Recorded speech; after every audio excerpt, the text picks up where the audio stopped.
And to your right is a familiar face, Mr. Marc Savitt. Good morning, sir. How are you? Good morning. How are you? I am well. Thank you for asking. And Kathleen Stotler, closer to me. We had Kathleen in the studio about a week ago or so. Yeah, I think so. Thanks for having me back. You're welcome. Your earphone is flipped. Oh, is it? Yeah, just brief. I wondered why I couldn't hear out Yeah, yeah. That's a good reason. There you go. Oh, there you go. Good flip. Yeah. Now I can hear. Well solved. There you go. Yeah, very good. Excuse me. You sent me pictures of you giving John Doyle his welcome home pin. Yeah. John, a Vietnam War veteran. And John was quite moved by getting that pin. He was, I could tell, as are most Vietnam War and Vietnam era veterans. He came down to the parade, and I was able to formally present him with his welcome home pin, which I was very happy to be able to do. And I could tell he was, it meant a lot to him. So it always means a lot to me to be able to present all of our Vietnam and Vietnam era veterans with those pins. Yeah, you had a good turnout for the parade too. We did. We did have a good turnout. We had a lot of participants in the parade itself, and then it was a great day. We were blessed with beautiful weather. Mr. Myers sang at the start of the parade, which I saw you guys. He's how old? He's 102 years old. 102. Sang the anthem. He's 102, and he told me, when he got done, he's like, "I just love this. Make sure you put me down for next year." God bless. Yeah, so That's he's amazing. Great. Now, you have a cute little story about getting Mr. Doyle's attention to give him his pin. At the parade? Yeah. Yeah, so I was standing there, and he was over. He caught my attention because he was waving at me to let me know that he was there, and I was like, "Oh, hi," because I had just been on the show. And I said, "You make sure you come up here to formally get your pin." And he said, I will. He said, "I wanted to come down here and see the parade." So I was really, really honored that he came down, and that he said he couldn't stay for the whole thing. He had another obligation. Yes. But he did come, and he was able to stay long enough to get his welcome home pin formally presented to him. And, it meant a lot to me, and I could tell it meant a lot to him. So it was. John is, I believe, 83. Okay. Is that the ballpark age for many of the Vietnam War veterans? Yeah, and a little bit younger. But yeah, that's about right. I just presented probably about 12 or so more this past weekend in Charlestown at an event that was hosted by the Charlestown American Legion. They had their inaugural barbecue down there, and they asked me to come down and do a presentation. That was the first one in Jefferson County. Mm-hmm. So it's always a very moving experience. So yeah. Oh, very good. And you and Mr. Savitt are working on another program here, as I understand it. We are. We're going to do it at the American Legion at their Veterans Engagement Center, which the Martinsburg American Legion Post 14 recently opened. Chuck Longley is the commander there, and he's great. Marc had approached me about doing a town hall type meeting for veterans that are interested in purchasing a home and have questions about the process. And there's a new tax credit, which Marc is really knowledgeable about. And he asked me if I knew a place, and I said, well, yeah, actually, I know the perfect place, because they had just opened and are looking for ways to get the community involved and invite veterans in. And Chuck, of course, thought it was a perfect opportunity, and it worked great. So we're going to do that tomorrow evening at 6 o'clock. And it's their first community event for veterans there, so we're really excited. And where's that again? At the Martinsburg Post 14 American Legion, which is located at 300 East Stevens Street in Martinsburg. Mr. Savitt, take it from here, sir. Well, first I'd like to thank Kathleen. She's been a tremendous help with this and everything. I mean, everybody knows Kathleen and what she's done over the last several years for veterans. So I applaud you for that. I mean, it's just amazing. You have been the driving force in helping veterans with not only recognition, but get certain benefits that they don't even know that they're qualified for, which is one of the reasons I started this. We've been in business this month now 40 years, and we do a lot of VA loans. And when people come in or call on the phone and would ask about qualifying for a mortgage, the first question I would ask them is, are you a veteran? And some of them, of course, if they are, they would say yes, and I would tell them about the VA loan. They weren't even sure that they were qualified. They never received anything from the VA, or at least that they could remember. So we would qualify them for that. And of course, a VA loan is 100% financing. And if you've got the right real estate agent who can negotiate, they can negotiate where the closing costs would be paid for by the seller. So you could literally get into a house for nothing out of your pocket. And it's a wonderful program, and it's been around for a long time. But another thing that we talked about, I would ask them in the last couple of years if they were familiar with a law that passed in West Virginia. I think it's about 3 years ago, where if you are a disabled veteran and 90% or higher, then you would be eligible, in most cases, you would be eligible for a refund of your property taxes. And the way that it works is you still pay your property taxes in your mortgage payment, and because they don't want the counties to have to suffer any financial loss, because there are a lot of veterans here. And the state has a fund, and they would then pay you out of the fund. And the way it works is you send it in. There's a one-page form you send in. I thought I had one with me, but I don't. One-page form with your tax return after you file your tax returns. It goes to the state tax department. If you owe money on your return, then they would take your the credit that you have, or the refund actually that you have, and they would use that to pay what you owe the state. They get their money first, of course, and then anything left over, they'd send you a check. Or if you don't owe anything, then you just get a check. And most people didn't know about it. And to be honest with them, when I started researching it, I spoke to a number of delegates across the state. They were aware of it, but they didn't know the ins and outs of it. So I spoke to the tax department one day, and I will say that they gave me, I was probably on the phone with them for about an hour, and they gave me a real education in this.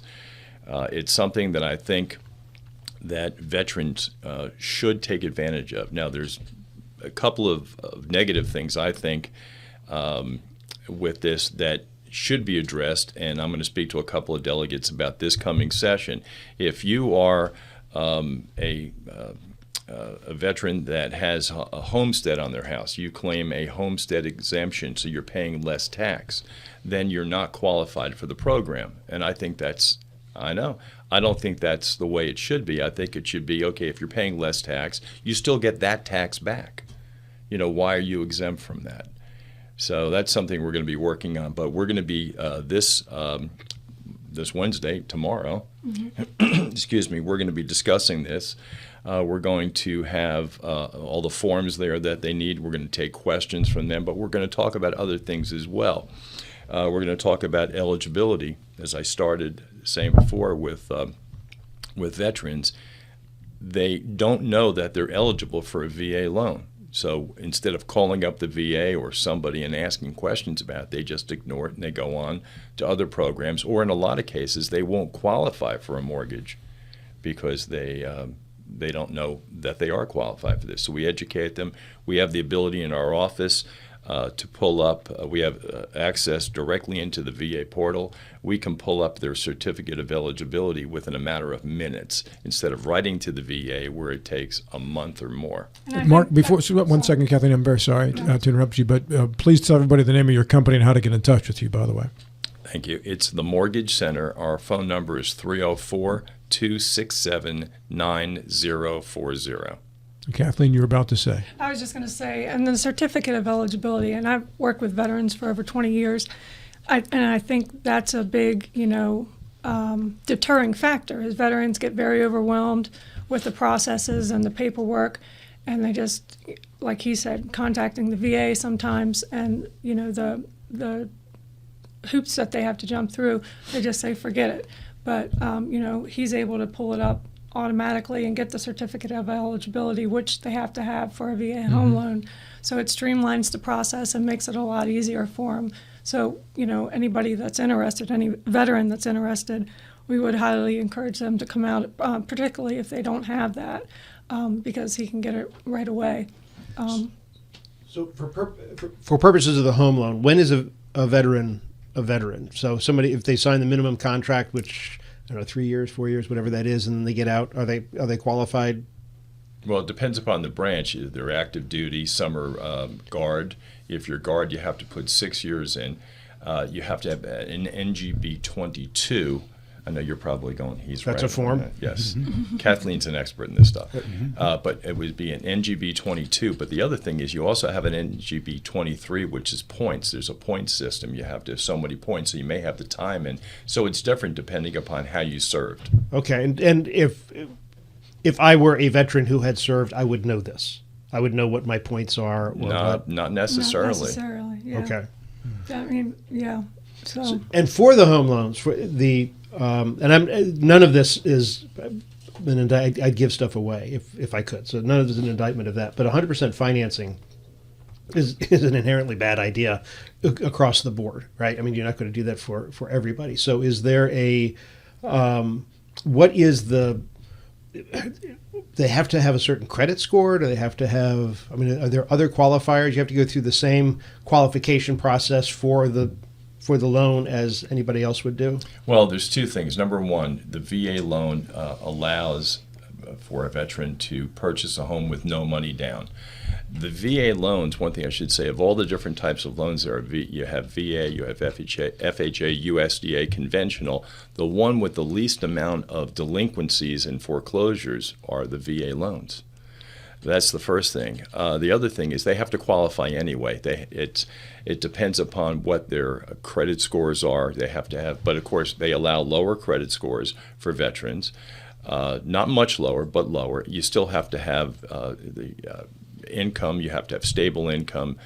You have ratios, but they allow their debt ratio, your DTI. They allow, instead of typically, which would be maybe 50%, maybe a little bit less depending upon their credit situation. VA will allow you to go up higher. We've actually had people, and we put it through an automated system, by the way, so it's not just our decision. And we've had people come back actually with credit scores, with debt ratios in the 60s, and they've been approved because they have maybe good money in the bank, a lot of money in the bank, a history of savings. They have stable income. For example, a lot of veterans, especially the ones that are disabled, may be retired, but they have income coming in every month from the VA. They have Social Security. So you don't have to worry about, okay, this individual could go a little bit more as far as debt and so forth. They still qualify. But it's not like they have a job where they could lose that job or they're going to retire from that job and have less income. This is their income that they're going to have for the rest of their lives. So it's worth the risk, and it pays off because they have the lowest delinquency and foreclosure rates. So I just want to kind of make it clear that it's not if you're a veteran, you walk in and you get a loan. Right. There are steps that you have to go through. yeah, it's not a guaranteed loan. Right. Right. Mr. Miller.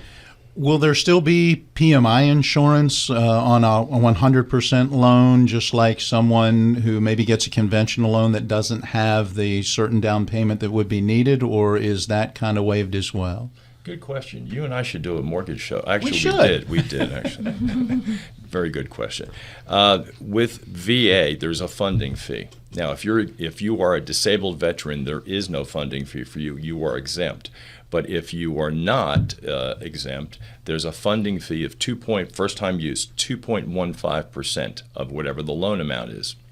That goes into the loan. So your sales price may be one thing, your loan amount will be a little bit higher because they've taken into consideration, or they've added to, I should say, that funding fee into it.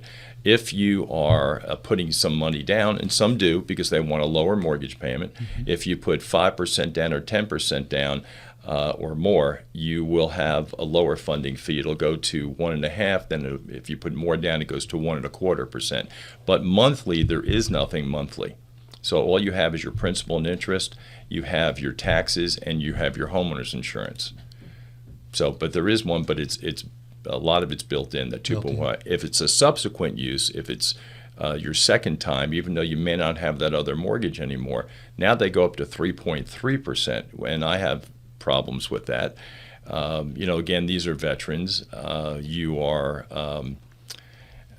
You're charging them more for something they've already proven. If you're getting to the point where it's a second time you're using and a subsequent use, you've already proved that you can pay the loan back according to the terms of your agreement. So why are you charging him more for the second time? So it varies then whether you're a first-time home buyer or buying a second home. Say a veteran was waiting. They went through the process. As they reached out to the VA, they're not getting their certification. They finally, Kathleen, as you said earlier, just go, forget it. Mm-hmm. And they come to you and they bought their first house not knowing anything about this. Now they and their family are thinking about making a move. Can they now qualify? Would that be considered first time, even though they're buying maybe their second house, but under this program that they didn't even know they could be a part of before? If they use if they did not use a VA loan the first time, and then they use a VA loan the second time, then it is first time use, because it's that, the VA that they're using, right? And I have to say this too, trying to sometimes veterans, or even if they're active duty and they're purchasing a home, reserves, guard, they may not be in the system for whatever reason. So there's a very short form that we fill out online, and we send that information in with maybe their DD-214 or their NGB 22, 23, depending upon where they serve. But there was one time in all the years I've been doing this, there was one time, and this guy this borrower had a VA loan for 12 years. He sold his house. He was having a house built. He moved in with his mom and dad while his house was being built. We could not get this guy no matter what we did. So I went to this lady over here. You remember? That's how I met you, actually. Yeah, that was many years ago. Yeah. Yes. I don't even know. I think it might have been the last century. No, it wasn't. But I went to Kathleen, and Kathleen, you even had a problem in the beginning, but finally we got it done. I'm not sure, where you had to go or who you threatened, but we actually got it, which was really strange because he had one before. For some reason, he fell out of the system. Also, if you are still in service and you're looking for a mortgage, we also have to get, in addition to other documentation, a statement of service. We have to make sure that you're still in good standing, because you can get one at a certificate of eligibility, and then maybe 2 years down the line you want to do it again, you don't have anything in there. So we have to get a statement of service, send that back in to make sure you're still in good standing, and then your certificate will show up. But people are afraid when they come in, especially a lot of the vets that we do are older. They're in their 40s, 50s, 60s. We even had the oldest one was 73 years of age, first time use. So what we do is, to make things easier for them, we'll pull up their certificate of eligibility, we'll take their application and immediately pull the credit and put it through automated underwriting, so they come back with an approval or a pre-approval subject to verifying all the information they gave us. So we try to make it as easy as possible for people. Take the fear away. What's the upper limit on the loan, Mark? There is no limit. There is no limit for sales price. So you could buy a $3 million home, first use, and get a full 100%? It depends upon where you live, because, for example, it's a lot easier to do it in Jefferson County than Berkeley County, because they go up over their minimum loan amount. The Fannie Mae conforming loan limit is over $1 million. It's 8,065, I think it is, for Berkeley County. Most of the counties. Jefferson County, it's strange. You look at the state of Florida. The state of Florida, there is no high balance, and that's what they call that area. There is no high balance county anywhere in the state of Florida, even Palm Beach County. Jefferson County has it. So if you are purchasing over the conforming loan limit, there's no sales price limit, but you would have to pay the difference between the sales price and what the conforming loan limit is. So they may have to come up with some more money. We just did one in Maryland, where it was $1.1 million. So he was slightly over. That was a high balance area, slightly over. He had to put a few dollars out of his pocket, but they were doing that anyway, so it wasn't a problem. We have 2.5 minutes left. If you'd like to once again review what's happening tomorrow evening. Yes, so at 6 o'clock tomorrow evening at the American Legion, Post 14, 300 East Stevens Street. We welcome any veterans and their family that are may be interested in purchasing a home or they have questions about the home buying process, the VA home loan, their certificate of eligibility, we are going to have some light refreshments and snacks. So if that entices you also, you can come in. We'll have some, a few brief topics and speak briefly on it so we don't keep people there all night. But we hope to get the most important information out, and we'll certainly be available for questions that people have. So, If you've already had a VA loan, should you go to this? absolutely, if there's more there's always new information, and this tax credit that's available is relatively new. So most people don't know about it. Okay. And Kathleen, any veterans listening to this who have not met you yet but could require your services at some point, how do they get in touch with you? Well, my email is always out there, so you can certainly reach me by email. State CVEB, which I'm president of, you can contact me through that. We hope to get that more up and running this year. It kind of dwindled some through COVID, but we're going to have that more active this year and pull the resources together. That's my organization. We're helping to host this. So, yeah, feel free to reach out. And Mr. Savitt, how about you, sir, for general questions about mortgages and such? We have an unlisted phone number. Smart business move. Smart. It's 304-267-9040. Good to see you again. Thanks for having you us. too, my friend. Good to have you Thank back. you. Thank All you of for you. the support. Even you. You want a swig of Matt's chocolate milk? No, he spits back. There's no backwash. Be sure to get your parking validated at the front desk. Thank you very much for coming in. This